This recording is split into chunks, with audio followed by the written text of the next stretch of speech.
America की पाकिस्तान में Iran के हमले की मजम्मत। अमरीकी महकमा खारजा के तर्जुमान मैथ्यू मिलर का कहना है कि ईरान खत्ते में दहशतगर्दी का सबसे बड़ा स्नाइपर है।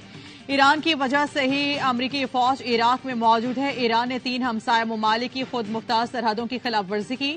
चीन ने भी ईरान पाकिस्तान से इलाका इस्तेहकाम बरकरार रखने का मुतालबा किया।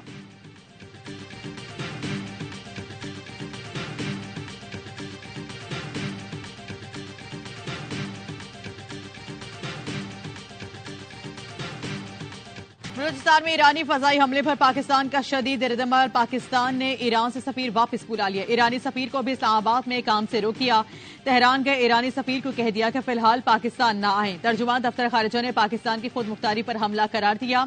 मुमताज जहरा बलोच ने कहा, पाकिस्तानी सरजमीन पर ईरानी हमले गैर कानूनी हैं, जिनका कोई जवाब नहीं। पाकिस्तान ने ईरानी हुकूमत को पैगाम पहुंचा दिया।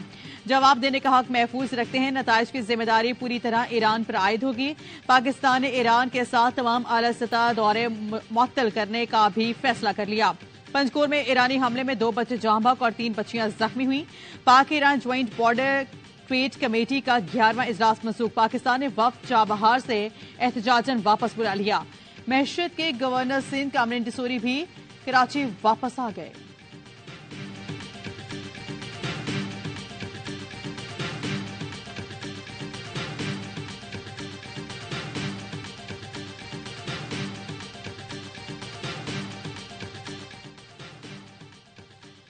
ईरानी वज़ीर खारिजा का पाकिस्तान के निगरान वज़ीर खारिजा जलील अब्बास ज़ैलानी से राब्ता। तर्जुमान दफ्तर खारिजा ने बताया कि जलील अब्बास ज़ैलानी ने जोर दिया कि ईरान का हमला पाकिस्तान की खुद मुख्तारी का खिलाफ वर्जी है। हमला आलमी कवानीन, पाकिस्तान और ईरान के ताल्लुकात की भी खिलाफ वर्जी है। इससे पाकिस्तान और ईरान के ताल्लुकात को नुकसान पहुंचा है। वज़ीर खारिजा ने वाज़ेह कर दिया, पाकिस्तान इश्तिहार अंगेज़ी का जवाब देने का हक रखता है। तर्जुमान दफ्तर खारिजा के मुताबिक दहशतगर्दी खत्ते के लिए मुश्तरका खतरा है। दहशतगर्दी से निपटने के लिए मजबूत कोशिशों की जरूरत है। यकतरफा इक़दामात से इलाकाई अमन और इस्तेहकाम को नुकसान पहुंच सकता है। खित्ते के किसी भी मुल्क को खतरनाक रास्ते पर नहीं चलना चाहिए।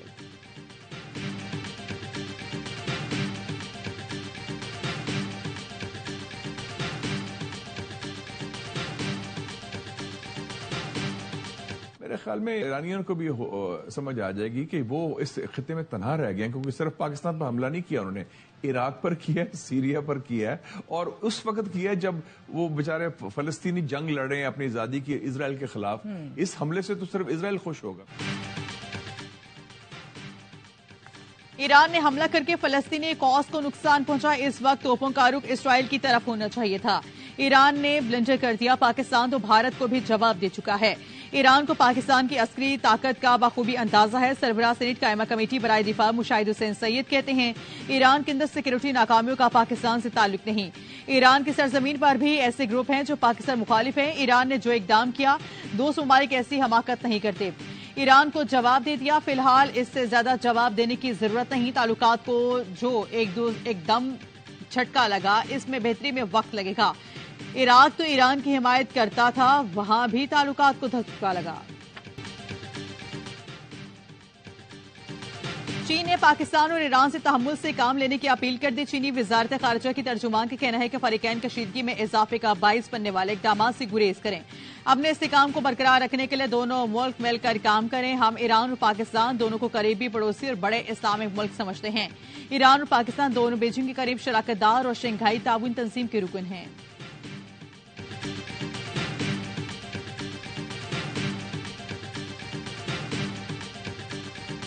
स्ट्रेटेजिक मैच्योरिटी बड़े ममालिक हमेशा दिखाते हैं। उनको उठा के फौरन एकदम रिस्पांस नहीं देना चाहिए। पाकिस्तान जैसे मुल्क जो न्यूक्लियर मुल्क है, हमें मैक्सिमम रिस्ट्रेंट इस्तेमाल करना चाहिए। हमारा ईरान से रिश्ता हिंदुस्तान वाला नहीं है। पाकिस्तान के सबर को हर मुल्क कमजोरी समझता है। साबिक सफीर शेर रहमान कहते हैं कि पाकिस्तान एक न्यूक्लियर ताकत है, कशीदगी को बढ़ाना नहीं चाहता। मौजूदा सूरत हाल में ईरान की जानिब से ऐसे इकदाम की तवक्को नहीं थी। ईरान के साथ तो हमारे अच्छे रवाबित हैं, पता नहीं क्यों ऐसा हमला किया गया। हमें तो इस वक्त गजा की तरफ तवज्जो देनी चाहिए। ईरान में साबिक पाकिस्तानी सफीर एजाज चौधरी बोले, सिफारती सतह पर ईरान को जवाब देना होगा कि हमारी अस्करी ताकत कम नहीं। भारत को दिए गए जवाब से ईरान को अंदाजा लगा लेना चाहिए। ईरान ने दोस्ती नहीं निभाई। ये नहीं हो सकता कि सरहद से की गई कार्रवाई का ईरान के मरकज को ना पता हो।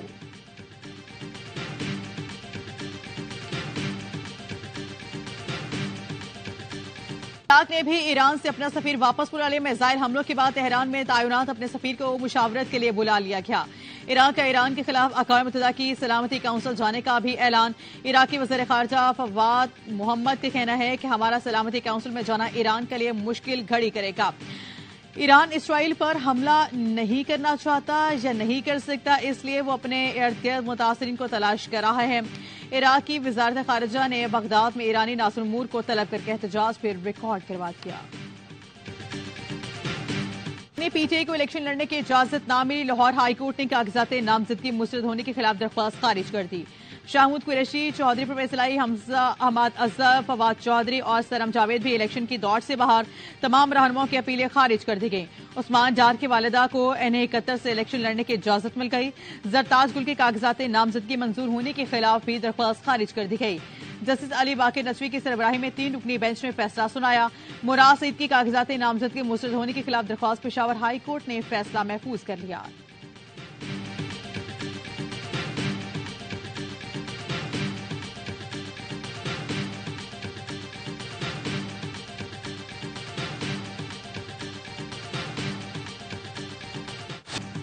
Chairman Peoples Party Bilawal Bhutto Zardari आज मीटों में इंतखाबी जलसे से खिताब करेंगे। गुज़श्ता रोज बदीन में खिताब करते हुए बिलावल भुट्टो का कहना था, चौथी बार वज़ीर आज़म नहीं बनने देंगे। शेर आवाम का खून चूसता है। ये शख्स जब भी आप पर मुसल्लत किया गया, नुकसान आपका हुआ। बोले उनके पास मंशूर है न नजरिया, वो इंतखाबी मुहिम चला रहे हैं न वोट मांग रहे हैं। हम आवाम की ताकत और वो साहिब साजिशों पर यकीन रखते हैं। पीपल्स पार्टी का साथ दें, हम शेर का शिकार करेंगे, इसका रास्ता रोकेंगे। मैं आपके लिए, बाकी सियासतदान आपस में लड़ रहे हैं। सांगड़ में जलसे से खिताब में कहा, शेर घर में छुप कर बैठा है, किसी और को शिकार करने का कहता है। मैदान में सिर्फ पीपी नजर आ रही है। 8 फरवरी को शेर का शिकार करना है।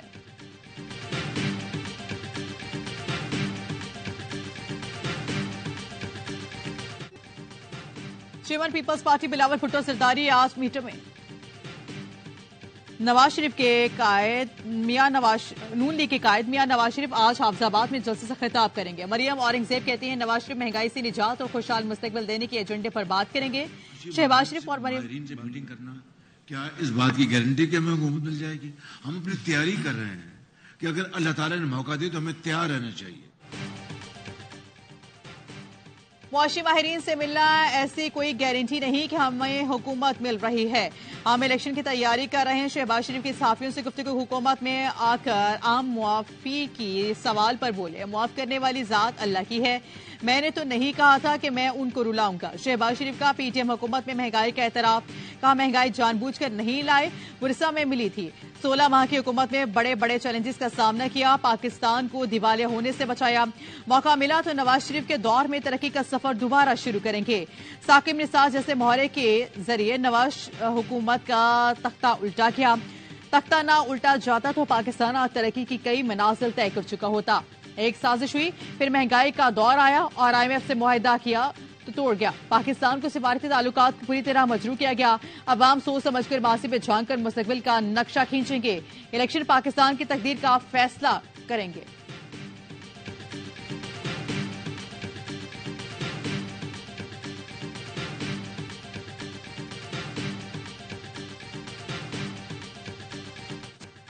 हमसे बल्ला लेकर ज्यादती की गई, दीवार में चुन दिया गया। प्लान सी मौजूद है, वक्त आने पर बताएंगे। बैरिस्टर गौहर अली खान की आवाज न्यूज से गुफ्तगू। कहा, बानी पीटीआई ने अंदरूनी इख्तिलाफात खत्म करने की हिदायत कर दी। किसी ने पार्टी डिसिप्लिन की खिलाफ वर्जी की तो एक्शन लिया जाएगा। गैर मुल्की मीडिया को इंटरव्यू में कहा, जो माजी था वो माजी हो गया, अब मुस्तकबिल की जानिब बढ़ना है, अब सीज फायर होना चाहिए। पीटीआई किसी जज पर तनकीदी मुहिम की हिमायत नहीं करती और न किसी जज पर तनकीद को ऑर्गेनाइज किया।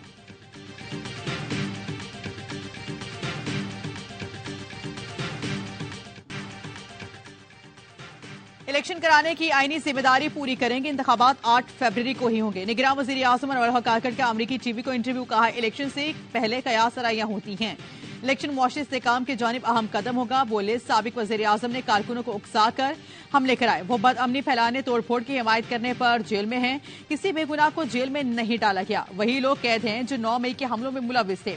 खित्ते की सूरत हाल पाक चीन ताल्लुकात पर असर अंदाज नहीं हो सकते। अफगानिस्तान में अमरीकी हथियार ब्लैक मार्केट में फरोख्त हुए और दहशतगर्दों के हाथ लगे। 4 दहाइयों तक अफगान महाजरीन की मेजबानी की, अब वापस भेज रहे हैं। गैर कानूनी अफगान महाजरीन पाकिस्तान की सिक्योरिटी के लिए खतरा हैं।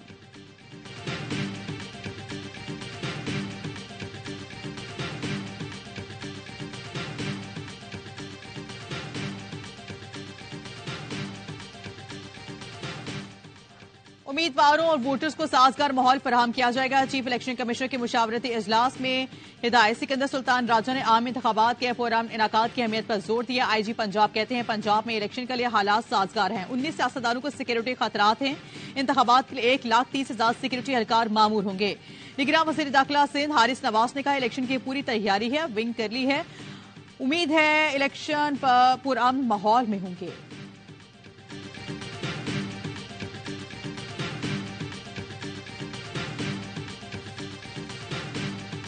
पंजाब में मुस्लिम लीग का निशान तीर है, अब नहीं शेर है। ये तो अब देख सोशल मीडिया पे चलेगा। जुबान फिसल गई, अब ये क्लिप सोशल मीडिया पर आ जाएगा। बिलावल भुट्टो की सांगड़ में तकरीर के दौरान दिलचस्प सूरत हाल। चेयरमैन पीपी ने जज्बात में आकर तीर को नून लीग का इंतखाबी निशान कह दिया। जैसे ही गलती का एहसास हुआ तो हंस पड़े और बोले अब ये क्लिप सोशल मीडिया पर चलेगा।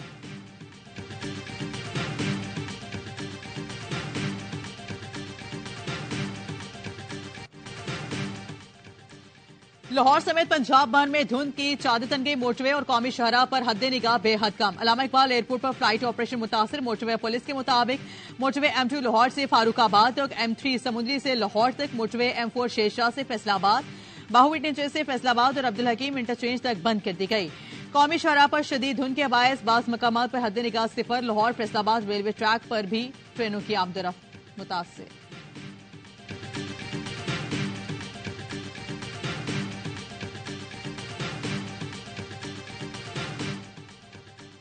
साहिवाल में चीचा वतनी के नवाही गांव में नामालूम अफराद ने 3 बच्चों को कत्ल करके मां को जहर पिला दिया। रेस्क्यू जराये के मुताबिक जहरख्वानी से खातून की हालत गैर। THQ चीचा वतनी मुंतकिल कर दिया गया। मकतूल बच्चों में 7 साल ईशा, 5 साल सादिया और 2.5 साल फुरकान शामिल। पुलिस ने मौके पर पहुंचकर शवाहिद इकट्ठे कर लिए, तहकीकात जारी।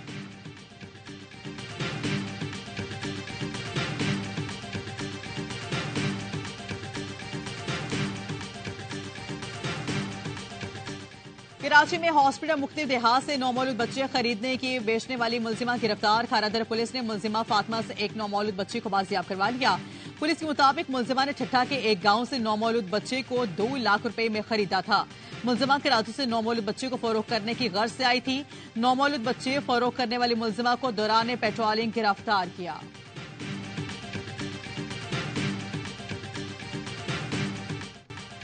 वोट के इज्जत दो का बयानिया नून लीग के हाथ से फिसल चुका। पार्टी में कुछ ऐसे लोग आ गए जो नवाज शरीफ का फैसला बदलने की कुदरत रखते हैं। IPP से सीट एडजस्टमेंट के तुक नहीं बनती थी। नून लीग के सीनियर रहनुमा सेनेटर आसिफ किरवानी का वॉइस ऑफ अमेरिका को इंटरव्यू। कहा मुस्लिम लीग अपना तशख्खुस खो रही है। सीनियर रहनुमाओं के तहफ्फुज को दूर किया जाना चाहिए। इंतखाबात में PTI को लेवल प्लेइंग फील्ड मिलनी चाहिए।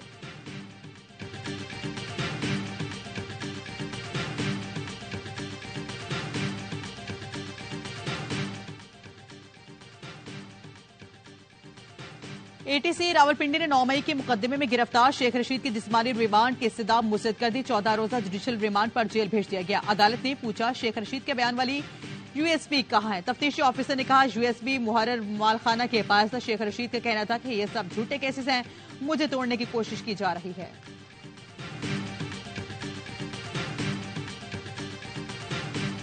पिछले 30-35 साल में जो कुछ भी इस शहर के साथ हुआ है, बच्चों से तालीम छीनी गई है, मेरिट से उनको हटाया गया है, रोजगार के मौके यहां पर बंद हुए हैं, शहर एक खंडर बना है, ट्रांसपोर्ट का कोई इज्जत वाला निजाम मौजूद नहीं है, हमारी माओ बहनों के लिए चिंचियों के धक्के हैं।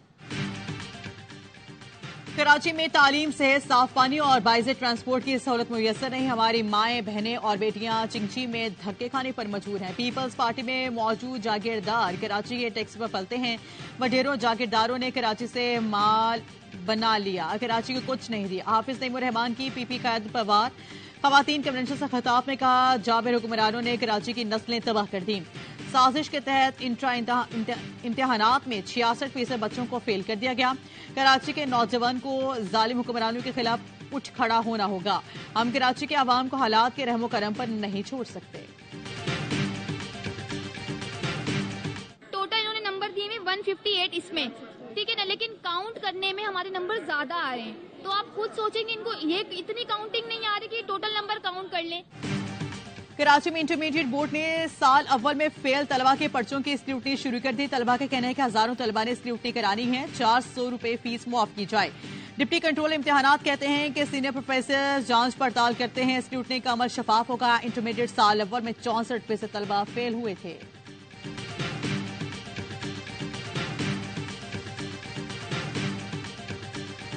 पंजाब में आंखों के इंजेक्शन से बहनाई जाने का स्कैंडल, 3 माह बाद तहकीकाती रिपोर्ट मुकम्मल। ड्रग कंट्रोलर और सरकारी मुलाजमीन पर इल्जाम साबित। रिपोर्ट वजीर आला को जमा करवा दी गई। कमेटी ने पीटा एक्ट के तहत कार्रवाई का आगाज कर दिया। सूबे भर में एवेस्टिन इंजेक्शन के इस्तेमाल से 66 अफराद की बहनाई मुतासर हुई थी।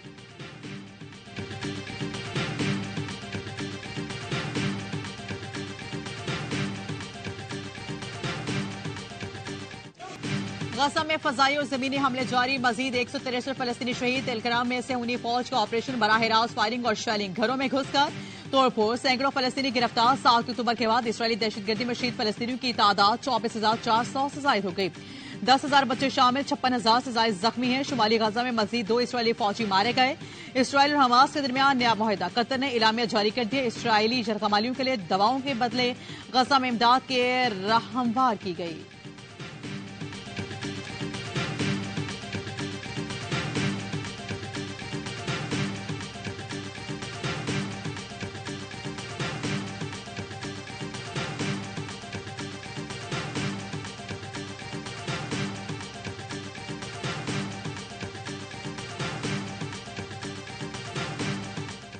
कराची में अगवा की वारदातों में मुलव्विस सीटीडी के 2 एहलकार गिरफ्तार। मुलजिमान ने सॉफ्टवेयर हाउस पर गैर कानूनी छापा मारा। महमूदाबाद से शहरी को अगवा किया, 2,20,000 रुपए एटीएम से निकलवाए, मजीद 10 लाख रुपए का मुतालबा किया। एहलकार पैसे वसूल करने आए तो एवीसीसी ने धर लिया। एहलकार फहीम और अहमद को नौकरी से बरतरफ कर दिया गया।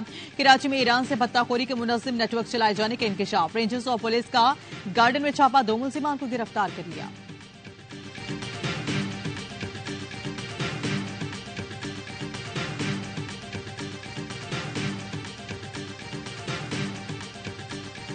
भारत मुकाबला अफगानिस्तान T20 तारीख का सबसे दिलचस्प और सनसनीखेज मुकाबला। मैच 2 मरतबा टाई हुआ, पहले मैच बराबर हुआ, फिर सुपर ओवर में बराबर रहा। भारत ने दूसरे सुपर ओवर में मैच जीत लिया। तीसरे T20 में भारत ने 213 रन का हदफ दिया। अफगान टीम ने 212 रन बनाए। सुपर ओवर में अफगानिस्तान ने 13 रन का हदफ दिया। भारतीय टीम 16 रन बना सके। मैच का फैसला दूसरे सुपर ओवर में हुआ।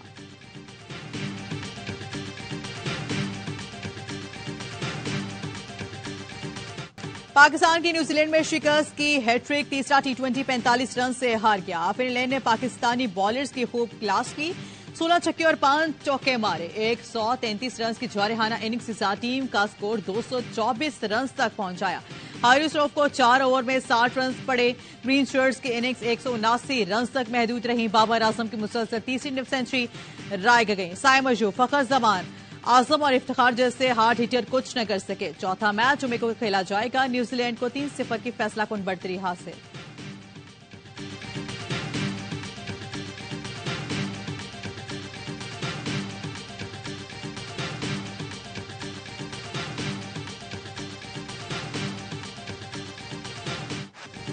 और ऑस्ट्रेलियन ओपन टेनिस के दूसरे राउंड में बड़ा अपसेट, ट्यूनिस के ओंस को 16 साल की रूसी हरीफ के हाथों शिकस्त, इवेंट से बाहर हो गई। रूसी खिलाड़ी ने 6-0, 6-2 से स्ट्रेट सेट में मैदान मारा।